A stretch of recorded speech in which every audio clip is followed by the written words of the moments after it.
Demir eskiye yer. Ermeni ama bütün vücuda insan yaparsa yer elması.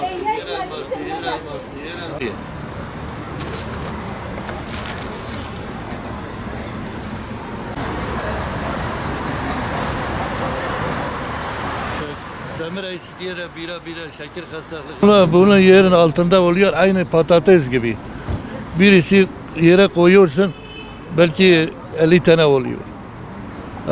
Büyük oluyor ama hafta bir sefer su vereceksin yaz zamanı. Böyle canlı yiyeceksin.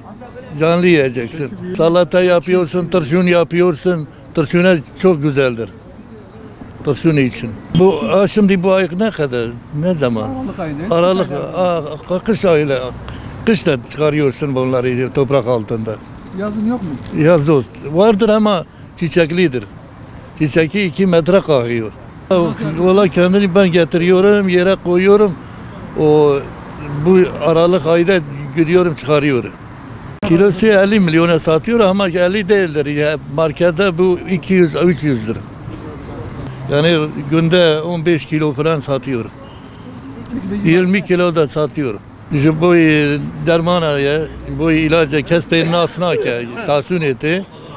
İlaç ki zabdelala yani 70 hastalığa karşıdır. Ki en çok demir eskiye ki hebe süper.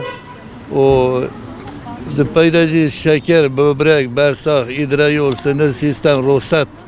Avana tab şifayı vine.